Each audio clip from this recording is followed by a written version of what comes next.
Welcome back to another episode of Out of the Blank Podcast. I'm here with Melissa again. Again, I think, does that make me a regular? You can be if you want. That just means you like me, I think. Well, Glad Melissa, to be so back. I have you know a lot about like maybe robotics, I would say, or at least a little bit of enhancements. And I think everyone that's listening knows I'm a little bit afraid of this stuff. But I was wondering if there's like Mhm. ways to treat hormones or ways to treat certain chemical things that your brain gives off. Because I've recently found out I have a herniated disc, and it was talking about a lot of like, sometimes cardio, sometimes the release of your hormones can help out with that issue. I don't know the whole logistics of that, but I was wondering if it's like, for me, doing cardio is not hard. Like I work out all the time, so it's an easy thing. But I was started thinking, what about people that have the same issue, that are overweight, that really find it difficult to work out normally and now have this handicap upon them? How would they have access to be able to get this certain hormone or get this certain thing that could actually help them in recovery? Right. So you're talking about some of the feel-good hormones that are released during exercise? Yeah, not the ones that you get from eating food, because I think that's what Because causes the problem. everyone has access to that. Yeah.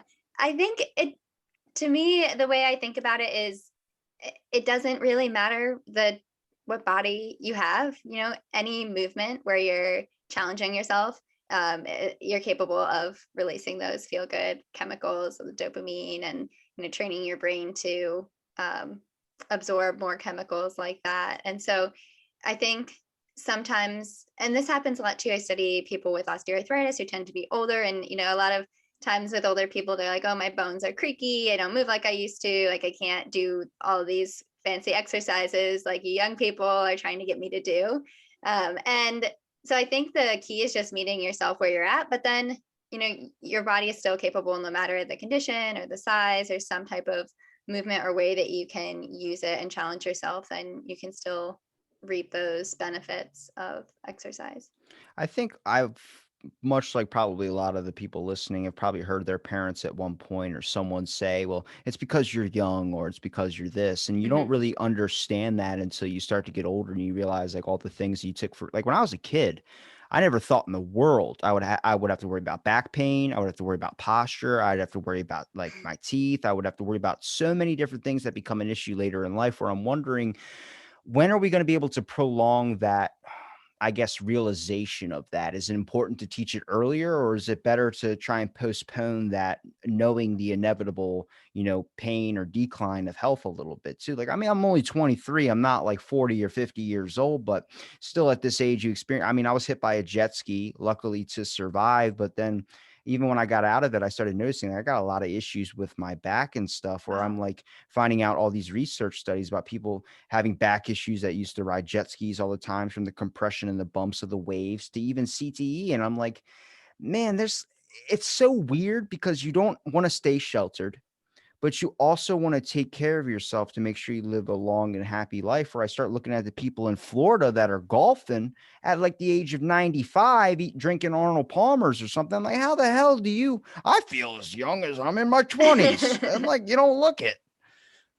Yeah, that's such a funny point. I think it's hard to instill in a child that it's important to do things and take care of yourself, because it's going to affect you, 20, 30, 40, 50 years from now. So, but I think that one of the keys to that is education and learning that. And instead of just being like, you should do this because it's good for you, really teaching some of the physiology behind that, or what's happening in your body. But I think there's also a trade-off, right? Like, there's sometimes I think about football in this case too, right? There's like so many concussion injuries in football Yeah. that have really serious long-term effects. But if that's something that somebody really loves to do, and the risks associated with that, and the long-term um, consequences of that, but that's just what you love to do, then that's just a decision that you'll have to make. It kind of sounds similar with jet skiing, but I guess if you aren't aware of those at the time, you can't really make a decision. So I feel like putting it out there that these are the risks and potential consequences, and then allowing people to make informed decisions based on that, is probably the best. And also trying to make things more fun. I think too, like if you tell a kid to like do this certain type of exercise or strength training and it's not fun, it's not enjoyable, like why would they want to do it? If it's not something that you would want to do, like why would a kid want to do that? Because they see it So on Instagram and they feel like that's the way to be cool, or that's the weird part. It's like there's a weird, I guess, false personality disorder that's kind of happening in the world, and there's like a weird, you don't want to make a person sheltered. You want to teach them everything, but I'm 100% okay with someone doing something if they feel like that's what they want to do, even though they know the risk associated. But I think the big push right now is the fact that nobody really knew the risks that were associated with so much of the stuff yeah, coming out now. Like I didn't know about jet ski accidents or jet ski incidents with like the spine or the brain. I think a lot of people are starting to find out more about football and stuff, but everything has inherent risk to it. You walk outside, you risk something. exactly. So Yeah. it's weird how I always see something when it comes to an article of like Science Daily or some type of science news article or something that talks about maybe an implant or something that's, let's talk about like you lose a hand, you're able to get an artificial hand. What about like is it just because all the big physical changes are the ones that are being researched, or is there any like mental like types of changes? I know for so long we are treating Mm. schizophrenia with electroconvulsive therapy, but what about hormone deficiencies, certain types of things that maybe your brain's not able to produce, like a feel good chemical? Yeah, I mean, I don't know that much about hormone research, but I think that's definitely or probably more challenging to understand those processes than something that's more physical. And I think when you're saying we didn't know those risks, because a lot of things that are popular now, we don't see the long-term effect until those things are happening and then trying to make changes from that. So we can only like do the best that we're doing it, anytime and based on what current evidence is in science. But in terms of like feel good hormones and chemicals, I think there are there's a lot of drugs made to alter the chemicals in your brain. I was just listening to a podcast recently that was just talking about how anytime you're putting something into your body's going to be doing the opposite to try to put it back into that homeostasis and balance that. So I think the danger or risk with chemicals that are going to be putting more chemicals in your brain or having your brain produce more chemicals, then your brain's going to take on the opposite effect of like, okay, now I shouldn't be producing my own myself. And then you run into the risks of when you stop using that, then you might not be producing those hormones anymore, or the opposite if you're trying to suppress something and then your body starts producing more to try to balance it out, and then if you stop taking that, then you might have an overproduction of some chemicals or hormones. So So for instance, how would like your research help with osteoporosis? Like, are you able to create a device that's able to keep your hand motor functions still going, or am I off on that? well, so I study osteoarthritis, which is Okay. less of a um, it's more what we describe as wear and tear. So just like over time, your bones are changing, and it's much more common in older people. And in terms of devices, I think for osteoarthritis, it's just the key is to offload your joint in a way that best either reduces pain or supports cartilage health or prolongs further cartilage degradation. So there's ways to offload your joint by just like using a cane or using a brace, and I think it just depends on the person. But for my research, we try to change the way people are moving to alter the forces and loads that are going through the joints versus designing a robot, a prosthetic or something like that. So my research is less focused on the robotics, which might be more exciting. But I have a lot of colleagues who do research like that, and less for osteoarthritis, but more towards human performance, whether that's helping bring someone up to what might be average or going beyond that. So a cool project recently was a group that tied uh, basically a rubber band between their feet, runners' feet on the shoestrings, and then that pull. So you stretch the band out, and then it has that elasticity, so it brings your feet together, and that helped reduce the amount of energy that was needed to run. So there's also pretty simple things that you can do to change how people are moving or support them, depending on what you want to improve. Do you think it's a society thing? Like just everything around us kind of tells us that we can be a little bit lazy. Like I know there's this grasp for like a hustle mentality. I think we've all seen the Gary V on YouTube or Instagram. It's like, what are Yeah. you doing? You're not doing anything. But it's like we love that. We that energizes us to get pumped up. Like if I watch a fitness video of a dude doing like a bench press, I'll get pumped to go to the gym. But there's this giant thing blocking us. Like there's this thing to stay home and lay down, which rest is important. You need rest. But sadly, rest has taken over the whole globe of our whole entire interactions. There's not really a whole lot of movement going on anymore because everything's becoming, you can do everything at home now. There's no really need to go out. I mean, I've been sitting outside and just enjoying the sun, trying to get a little bit of a tan because I'm a bit pale. But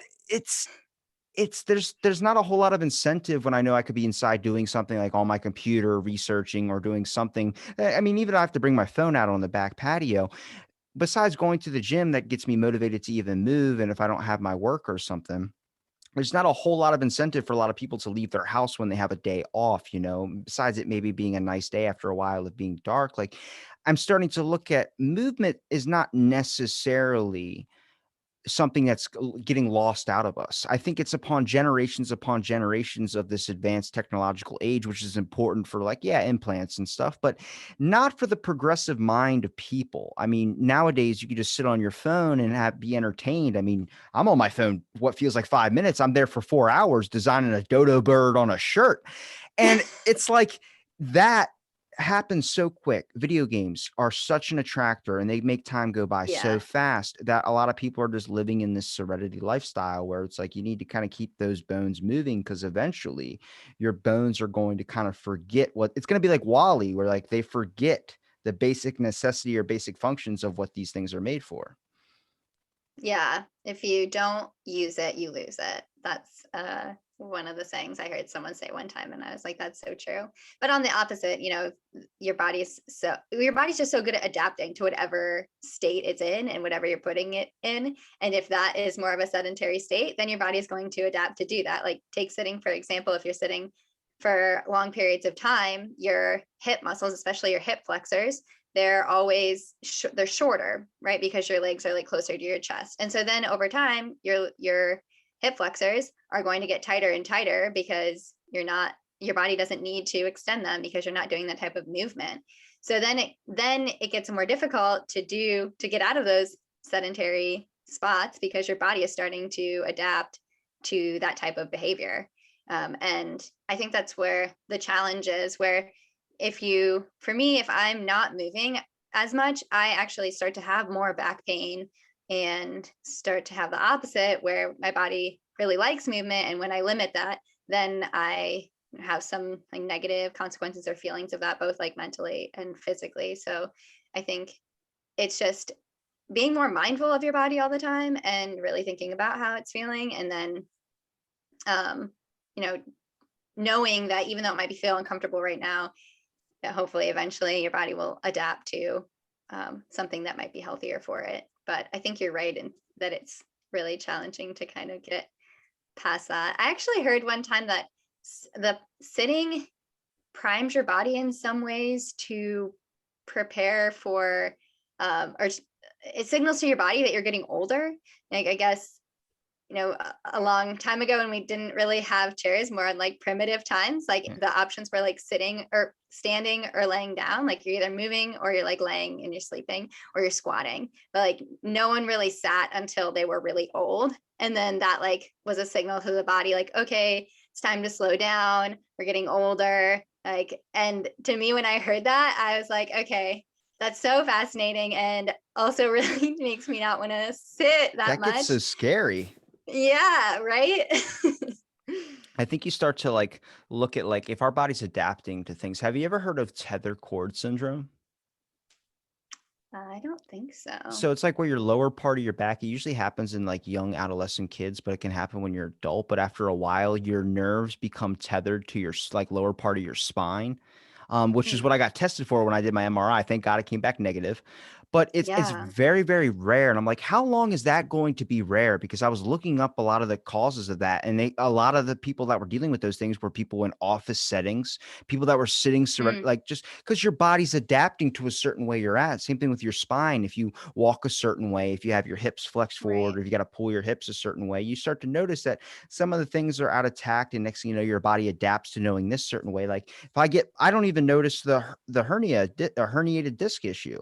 If I get that fixed, am I going to feel 1,000 times better? But I adapted to the pain after a while of just having it and having it and having it. I mean, I was talking to her. She's like, a lot of people have this same one and they don't even know they have it. Like it's just that it's that common of one. And I'm like, Yeah. that's mind boggling to me. Is like your body can, because we all know pain. We know physical pain. If I hit a hammer on my hand, I'm going to know that pain. But then after a while, it's like you get so used to it that now you consider that to be normal and the better feeling to be strange. And I would like to like go back to like, if you could like put someone in a machine, like a car wash, and it just makes you brand new, like you were just born, and everything sounds, your sight all comes back to this very, very new, fresh, like just brand new state. I'm like, what would that be like? Would we be so scared? Imagine being 40 and then coming back to a brand new, fresh state. Yeah, I think that's why it's so amazing to watch kids develop and as they hear new things and see new things, and it makes you realize like, wow, all the things that we're hearing, experience, like seeing, feeling, it's kind of amazing. But I think you're right in that your body does get used to pain, but instead of it becoming something that's normal or you don't feel it as much because it's always there, it's kind of the opposite, and then it actually becomes more sensitive to pain.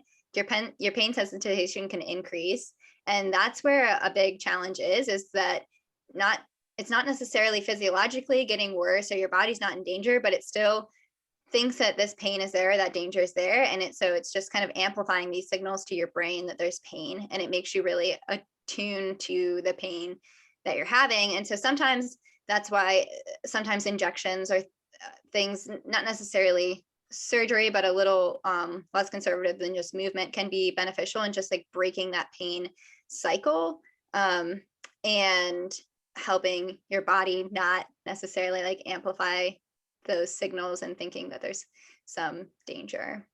Yeah, like I've seen some good things on like Amazon. That's kind of, I don't like Wish because it shows me things that like when I click on it, it's never the things. It's never the good stuff. It's always like, you want to buy a Millennium Falcon? I'm like, I'm good, man. That's not in my wheelhouse. But Amazon shows you these things like you can put on this, like it looks like a backpack, but it's supposed to help straighten out your spine. You know, they have seat cushions that you can get that help with your lumbar issues. And it's like, when did people start to figure out that there was a high increase in risk of just all these activities that we've been doing for so long? I mean, we're still running by a lot of old methods when it comes to farm work and things of that sort. But like, talk about backbreaking work, those guys seem to have less issues because they're constantly using these things, like they're using these movements compared to someone that's working at like a home center or some type of job where they have to sit all day, where like those muscles just become inactive. So what's worse, overuse or inactiveness? Yeah, I think there's risks to both of those, but I think going straight from being inactive to then overusing something obviously poses a risk to injure it. So it's about that slow buildup. It kind of makes me think of this debate between you lift, right? So like deadlifts and keeping your back really straight versus some people do a type of deadlift where they actually like flex and kind of bend down. Yeah. And I think if somebody saw that, they would be like, that is horrible form. Like you're not supposed to bend your back. Like that's really bad. But then there's this other argument that, well, maybe we slip discs or have back injuries because we aren't strengthening those muscles enough that can get into those positions without injuring ourselves. So I thought that was kind of interesting. But to your point of, also we're doing a lot of things now that we used to do a while ago, and we're not really catching up, I think, in a lot of the culture that we have. I think a great example is shoes, and that we're learning that shoes limit your range of movement in your feet, right? Your feet have 30 joints. So they want to move and use all of those joints, and we really restrict those with shoes. And I was just talking to a researcher who was studying children's shoes. Her kids go to a school where they have a uniform and have to wear really stiff shoes.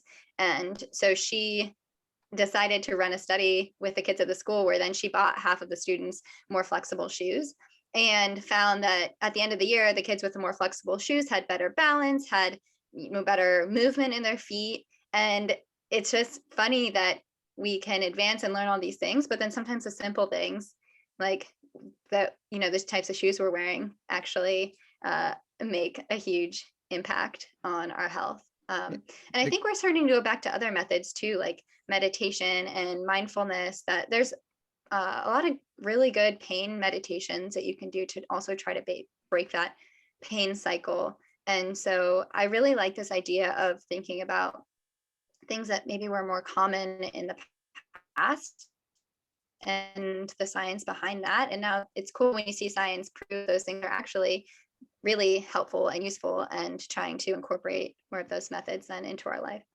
So my pain meditation is I just lie on the floor, like on my back and stare up at my skylight, like when it rains or something. Because I mean, Yeah. even something if it's like oh, you're laying on the floor, if you do it for a short, brief amount of time, it can really flatten you out a little bit, and really you can feel like your spine kind of come back to this like resting state. Because I think we all get into our habits of our sleep, whether we put a pillow or a hand under the pillow, or if we have one leg up while we sleep with like maybe a leg in between our legs or something. All these things that after a certain period of time, let's say a couple months or so of doing this for what 6, 7 hours a night or something like that, eventually it leads up into something. But you mentioned something about shoes, for instance. So the best example I can give you is my grandma. I saw her feet one time, and her two toes, not her big toe, but the two to the right of it, were freaking huge, like long, like just really, really super long. And I was like, what the hell is that? And she goes, I was a ballerina for 20 something years. And it turns out from doing all the tippy toe stand up things that they do, the little dance parts, a lot of ballerinas' toes, their middle toes become super long, like longer than their big toe. And I'm like, that's Wow. freaking Yeah. nuts. Yeah. That's so crazy. I haven't heard that before, but I've definitely heard of with shoes being too narrow, your end toes kind of like end up crunching up or like Chinese foot pulling bindings. together. Yeah, yeah, exactly. And that's yeah, it's not and heels. So women that wear heel when you wear heels, or men, whoever's wearing heels, your calf muscle gets shorter. And over a long period of time, if you wear heels regularly, your calf muscle becomes permanently shorter. And so I think there are a lot of things that we don't think about day to day. And that's why I actually love living from home or working from home, because I don't wear shoes all day and have found that issues that I had with my feet, like neuromas or foot pain, it has gone away. So is open toe shoes better? I don't think that if there's not a lot of support. So the problem with open-toed shoes or flip-flops is that you tend to then crunch your feet to grip onto them so they don't fall or slide off your feet. So that kind of like poses a whole other biomechanical issue in itself. So As long as I you're not think wearing the key socks is, and sandals, because that's a bad no-no in yeah, my book. in terms of style. What about because I have a low arch, so I have to get like those Dr. Scholl's. I did them for a while, but eventually I just got sick and tired of using them to where I walk. But like you can tell after a while, it's like, yeah, it's like these shoes aren't how many people wear shoes just because they look good rather than are they comfortable? You know, what you'll find in like the hotel business when I was working, there's a lot of people wear Nikes or a lot of people wear like really athletic shoes. And I asked why, it's like you're on your feet all day. Like wearing shoes that look cool when no one's going to see them, wear them because they're comfortable because you have work to do. And I'm like, I would never have even thought of that. There's probably people out there that are doing things because it looks better in public rather than is it comfortable for you? Like, let's be that person that wears sweatpants to the store. That's more comfortable, right? Yeah, yeah, I know I definitely am guilty of wearing shoes because they look cool versus comfortable. And I think that can, get you into trouble sometimes. And I'll always remember being at a running shoe store, and I was trying to pick out my shoes, and one of them was a lot more comfortable, but it was like this insane colors of like yellow and blue and green together in the shoe. And I just like everything pretty plain and simple. And they didn't have anything just in like all black or all white. And he was like, yeah, I really wish that when people came in to try on their shoes, they just couldn't see the shoe.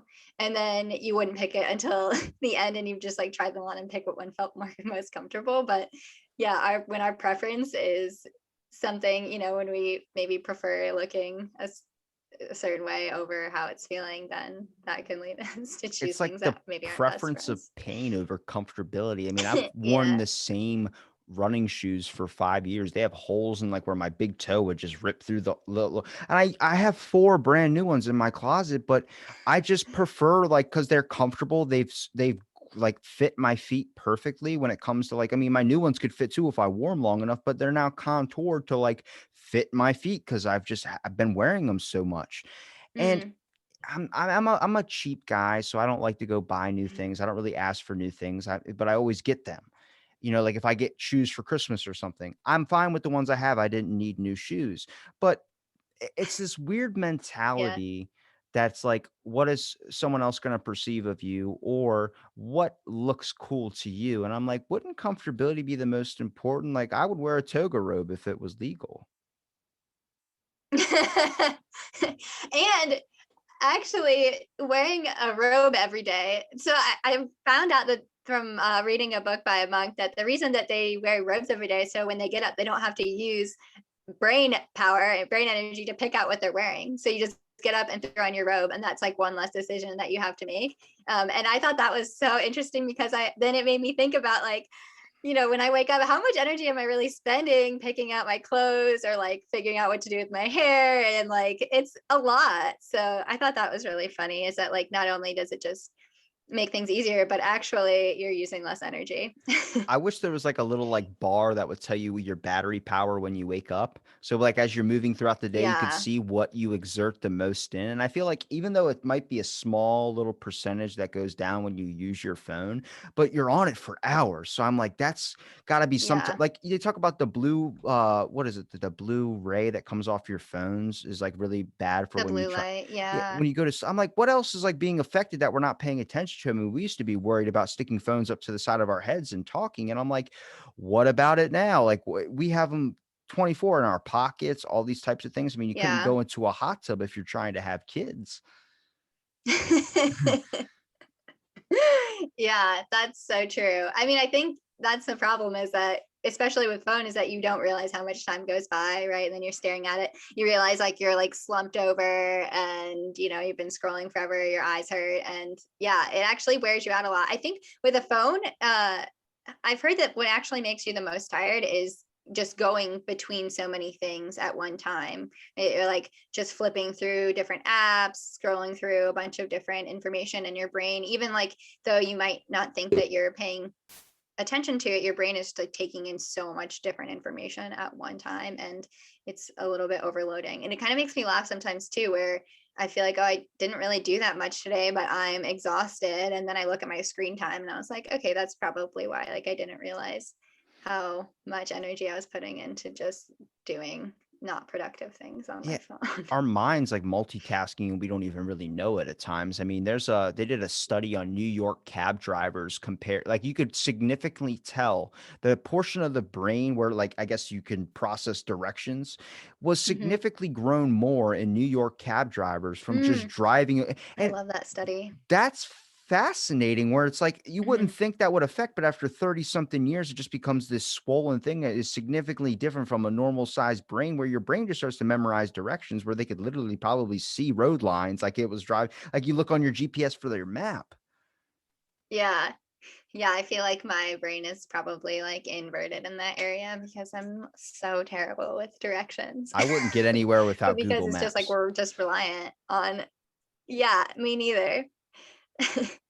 What do you feel like, I guess, a big innovation or something that you feel like will be discovered maybe 100 years from now? I'm pretty sure I might have asked you that already. Hmm. 100 years, a big innovation, like anywhere. I mean, we're going to Mars, Sometimes but I I mean, think, like technology wise. yeah, that's such a good question. I mean, I think it makes my imagination go like all over the place. But it also, I hope that the way we advance in technology can actually kind of take us back a little bit where it's integrated in our lives and can make it easier, but isn't as intrusive. Like, to me, that would be exciting. Like, I hate getting pinged all the time. And like, if there's a way for technology to support us, but not like be interfering with our life and taking more energy from us, I don't exactly know what that would look like. I also am super interested in the automotive industry, like self-driving cars and things like that. I just find it fascinating, and like I would love to get to a point where I don't like have to own a car or do anything. It's just like cars are just kind of coming and going and picking you up and taking you places. And I Like a think a lot of shuttle. people hate that because they want to, a lot of people really value being able to drive their car, which is totally fair. But for me, I'm like, yeah, I would love just like a shuttle system, things that are really good for the environment. It's so interesting because I think the less developed countries probably have less of a footprint on the earth than when countries start to be more developed. But then you have to get like past this point where you're so developed that now you can take measures to reduce your carbon footprint, or make more environmentally conscious choices. And I hope that technology advances where those types of choices are easier for the general population, and can just be more widespread, and kind of just like a shift in our mindset from like convenience to really thinking about what's better for the world that we're living in.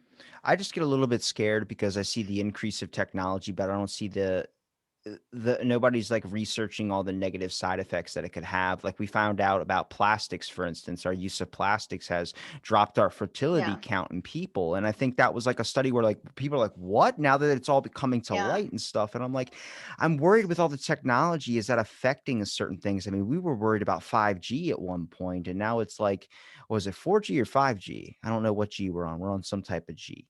But people were worried that it was affecting their kids, and I was getting a little bit scared. I'm like, well, now we're past that. We're past the aliens thing. What are we on now? And what are we not looking at that could be a side effect of an increase of this or an increase of that?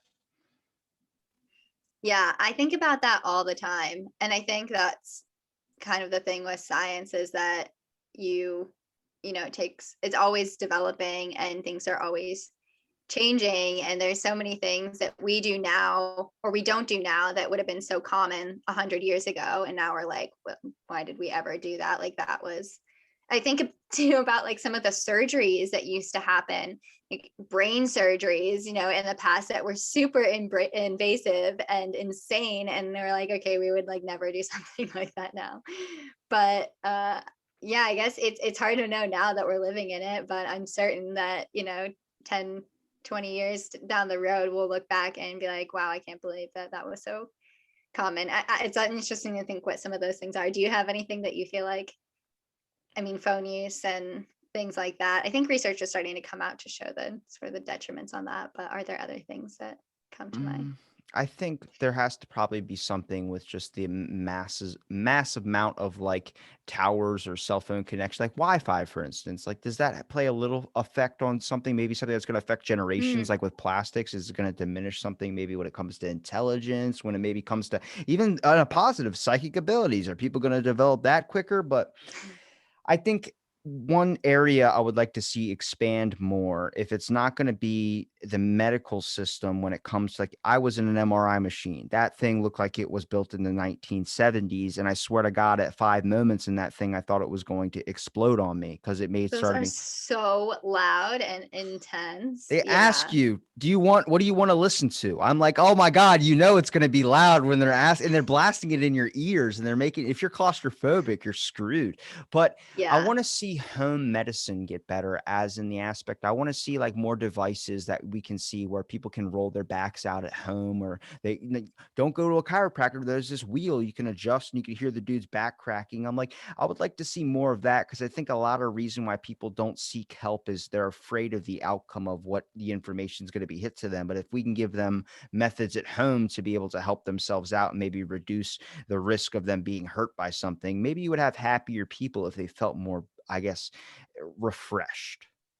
Yeah, I agree. And I think that if we can make it more common, sort of more holistic approaches to medicine too, that's including movement and understanding that an issue with your feet can actually be the reason why you're having back pain. Really like giving people an understanding to check out their whole body more frequently and understand what's going on. And then also, I think the same thing when I think about food and um, other parts of our life, sleep, hygiene, and things where we can make a lot of improvements that maybe just aren't what we're used to and are different from what's normal in our culture. But as we're learning that some of these things that aren't necessarily good for us, I hope that those kinds of changes can be more normal too. I think it's gotta be like one of those things where you cut it. You just gotta cut it cold or something like that because we've been using it for so long or working in one way for so long. It's gonna be very hard to be like, well, here's this new way. It's like when we went from plastic bags to brown bags. They didn't give us a chance to say no to that. They weren't like, we're gonna implement this. It was just they did it. They're like, we can't just we gotta make the change happen. We can't just wait for you to respond to it. It's this it's a Yeah. it was a quick action. I'm like, you started mentioning certain like holistic things. I immediately think sense. Like you're smelling something can have a different emotion or a different Mm. effect on the way you act. And I'm like, why aren't we using that in grocery stores? Why aren't we blasting mint or blasting something that is known by the public to be generally accepted? Maybe there's the few like I don't like the smell of sage. I don't want to smell that in a Walmart when I'm shopping out produce, but smelling something like mint or smelling something like oranges, I think it's a very open and refreshing thing for a lot of people, especially when you're going to a grocery store or if you're going to any public spots. I mean, if you had more refreshing smells, more refreshing things around, or just certain refreshing influences, I feel like society right now really needs a refresh when it comes to the fact that, like, we're stuck in this lull of like, I like where I'm at and I like doing my same thing over and over again. And as we know, that doesn't really work out with like the pandemic and all. So I'm like, let's try and find a way to come Yeah. refreshed. I shouldn't, when you walk into a door, you shouldn't be like, I'm like, that's not a way to enter here. Yeah, that's so interesting. I think architecture is also becoming more mindful of how people are interacting with buildings and the environment. And I think that's super interesting too, like the types of colors, the shapes of the buildings, the smells, all of those things. Yeah, they do play a big role in how you're feeling. And so I think that moving forward will be really interesting to see how we change things. But I think the problem is that when we try to do something like that, it's like, oh, we know that some scent gives people energy. And then people are just sniffing, so much of it that it like then ends up being a detriment. And it's like, I think we tend to like take things to an extreme all the time. And it's like the one thing that we find out is helpful, that is not going to like cure everything. And I've heard of, there's been a lot of hype on essential oils, I think recently in the past few years. But then you hear kind of the other side where people are using so many essential oils that they're getting rashes or their body are just doing weird things. And it's like, well, anything in an extreme amount is going to have, some type of reaction or response. I got the best example for you. The woman Okay. that wanted to tan so much that she put Diet Coke on her skin and had bleached her skin brown because she was putting Diet Coke as like I lotion on have her not skin. heard that story before. That's why I Wow. told you before is when you start getting people with robotic enhancements, you have one dude like, I'm gonna break my legs to be able to get that. It's like there's always that Yeah. one off. I'm like, there's a 1/3 of the population wants something that someone else has, even though they necessarily don't need it. And I'm like, this is where I get a little bit of passion about mental health, is because there are so many things in place for mental health, and none of it is being affected to mental health. I thought at one point the government never gave a lot of money to mental health. They gave $850 billion to Blasio for the mayor of New York to be able to treat homeless people or the mental health. Wow. Well, Yeah. they lost it. How the fuck do you lose $850 billion? I don't get What? I lost $1 and no one's looking at that. And I sent it to multiple people and I got the worst answer. They go, well, that's political corruption for you. That's That not a good is the worst answer. answer. No, that's not a good answer at all. Sorry, that gets me heated because there are things in Well, place yeah. to help out, but $850 billion, you can give, even they gave 450 million to homeless people. And Wow. they didn't even get the money. That got lost somewhere Well, too, and I'm yeah, like, you could that's give wild. somebody 10,000,000 or 1,000,000, you could fix the homeless population with that much money, and I'm like, there are things that are in place to help out, but they're not being looked at or done sufficiently. We're kinda putting it on the back burner or tossing money at it, expecting it to be fixed. I'm like, we need some powerful organizations that can come in there and actually make sure it goes to the right cause of things too. Yeah, I think there's so many processes that we have that are just not efficient and not effective. And I think the challenge is that there's so many kind of underlying issues that are so difficult to change that, yeah, as a whole, we aren't taking the time to do that. Or maybe, making that change, one person doesn't want to do that because that might, negatively affect them in some way, and not thinking about how helping a million people is going to make the whole world better and make everyone better versus just like, you know, what is going to be better for you. So I think that's also a hard challenge, is kind of who's in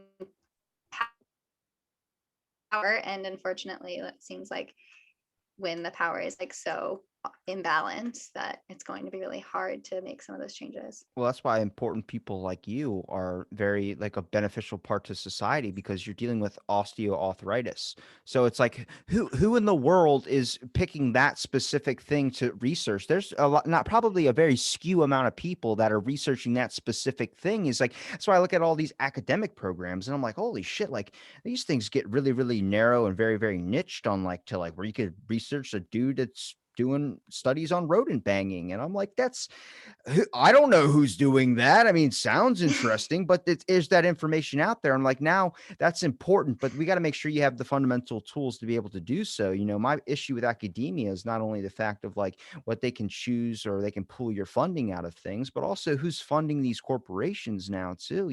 I was listening to a Joe Rogan podcast, 1640. A lot of these corporations are being bought by China, and that's like they're slowly taking over our research and academic. If they toss out $2.3 million to your school of business or school, whatever you're studying at, if you want to go against the Chinese government in one of your studies in political studies or something, they can just pull your funding because they're not going to let that get released. They're funding them. It's like, oh, why is it so hard to learn or just do something that's going to be nice or good? Why can't we all just shake hands or sit in a corner and sing kumbaya? Yeah, I think that all the time. Like, can't we just all go like live in the forest and just chill out a little bit and, yeah, sing and dance and have a good time? Like, things are so complicated.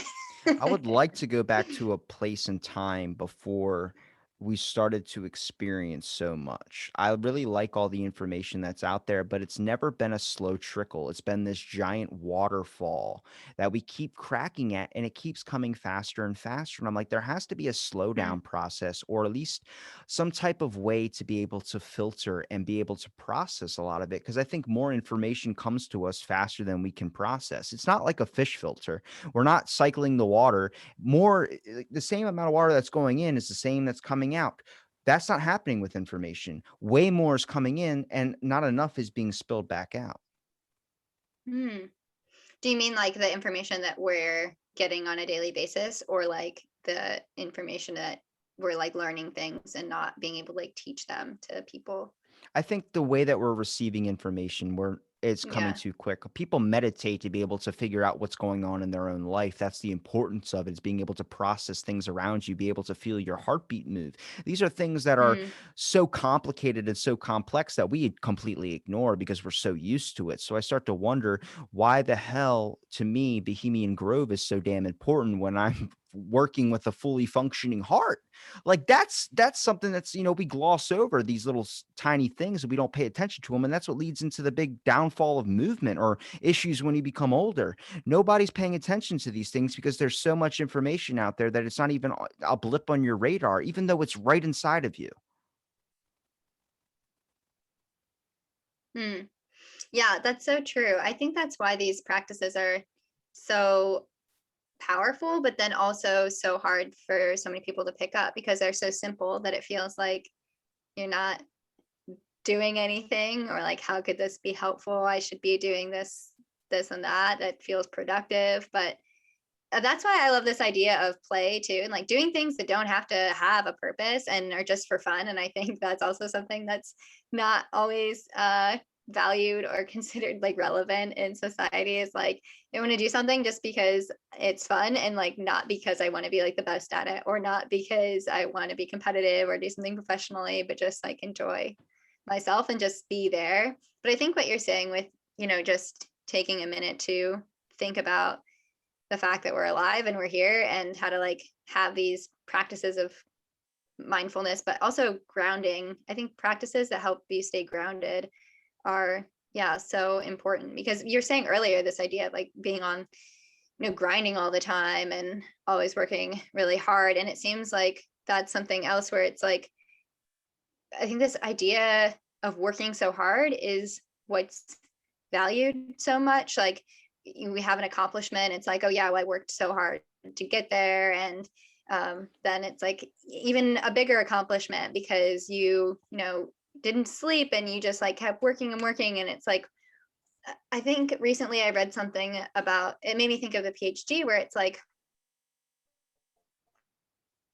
um, if you have an accomplishment that, say, let's take like 5 years or more to get there, and in that process you are not happy and just kind of pouring out negative energy to the area around you, and almost like poisoning people around you with like negative or like toxic energy, then like is that really an accomplishment if like during that whole time it's not helpful for you, it's not helpful for everyone around you? Like I think that's something to consider too, is like, just the day-to-day life that we're living, how is that impacting others, how is that impacting ourselves, and like how to balance that with things to make sure that every day we're still like showing up as good humans.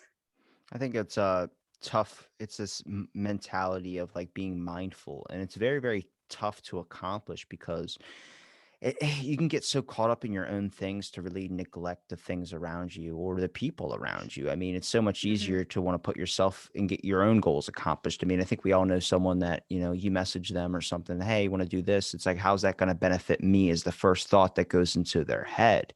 And it's Yeah. very, very difficult, and it's hard to say come to the table clean because there's just this passion, overwhelming urge to want to be successful and want to be something. And I think that's a part of society just tries to tell you that you need to be this. And it's like, if you look inside of yourself, if you look in the mirror, are you happy with what you see? Or do you want people to see the happy you on social media? I would much rather be happy looking in the mirror than caring what someone, oh, they liked my post. I don't give a shit. Like it, and it's so easy to scoff at because of how big of an issue it really is really, really important. And I'm wondering, when is it going to hit this? Mhm. Is it going to get to the point of it that it's so much where people just go, I'm done and just give it up? Or is it going to hit this point where people want to ramp it up even more, never experience the real?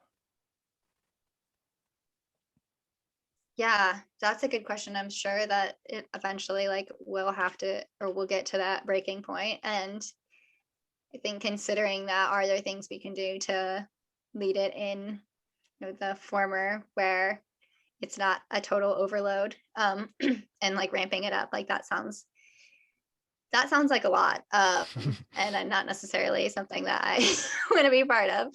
I had, I guess, like a similar conversation recently. I was considering what it might look like to do consulting work in terms of helping people change their behavior and be more active and move, with a biomechanics background, like not just move more, but move in the right ways, and thinking about how learning that might be able to help people in that way.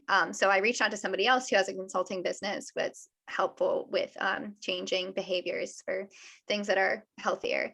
And he was like, the fact that you reached out to me to ask if you were qualified to do something like this or how to go about doing something like this is good, but it needs to happen more often, because I think right now with like access, such easy access to like Instagram, and we're like teaching, there's so many teachers and influencers who are really teaching people all the time and telling people what to do all the time. And people are really like taking that in. And I think taking the time to think about what is your voice and what are you teaching people, and how, in the long run, is that going to, like, what are the long term like consequences of that? I think is something that's really important to consider too, because there aren't not any like qualifications that you have to just like be spewing out information that might not necessarily be true or helpful to some people. Um, so hopefully in the future there will be some better ways to, yeah, sort of filter that, or think more about what it is that you're sharing. Because for me, I think as a researcher, like we always talk about the more that we know, the more we realize we don't know. And I think you kind of become comfortable with that. But then I think sometimes I become worried that I don't want to like say something wrong, that it could be misinterpreted, or not in a year from now it's not going to be correct, and then going to be like having fire for that. So it's kind of a weird space too, to yeah, just think about all of the information that's around all the time and how we're receiving it. Your hopefulness makes me hopeful, so I appreciate that. Yeah, I try to go towards that, but yeah, it's thinking about the other one, and like then planning for, okay, if that were to happen, what are some things now that we might be able to do to avoid that. But it's interesting to consider both sides. So Well, Melissa, you've given me enough of your time. Where can people find you at?